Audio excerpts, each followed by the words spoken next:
Ito talagang si Attorney Chico. Puro po kayo biro. Kaya ayan, mukhang sinasakyan na naman ito ng mga DDS. Hindi natin malaman kung ano yung stand na itong abogado na ito.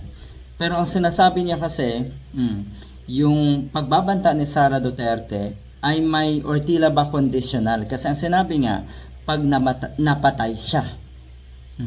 Siguro sa puntong ito, dapat patunayan muna netong si Sara Duterte na meron talagang banta sa buhay niya. Wala pang nai-establish na ganun eh. Talaga ba na may nagbabanta sa'yo, Sara Duterte? O gawa-gawa niyo lang yan? Guni-guni niyo lang yan?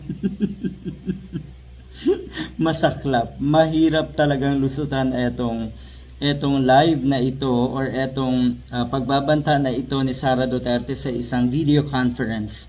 Mahirap talaga.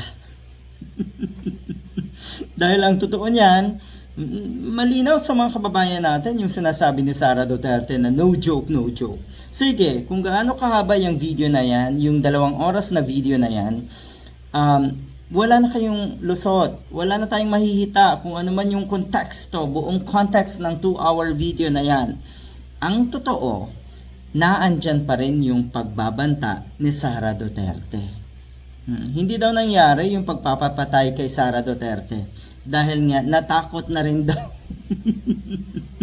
ang kampo ni PBBM, ni First Lady at ni dating Speaker Romualdez natakot na daw kaya hindi natuloy ang pagpatay kay Sara Duterte. Yan ang sinasabi ngayon nitong mga diehard. Talaga lang. Nanggagago lang naman daw itong abogado na ito. Pero yun nga, sinasakyan ito ng mga diehard, ng mga DDS, na akala nila ay natakot ang nasa Malacanang kaya hindi natuloy yung banta daw kay Sara Duterte. Maigi sigurong tutukan din, sino ang nagbanta?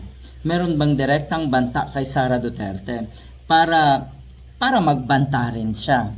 Pero sabi nga ni Senator Riza Ontiveros, talaga ba na ito ay pwedeng sabihin na valid reason para magbanta rin? Para magbanta ka rin? Nako, hindi yan o obra.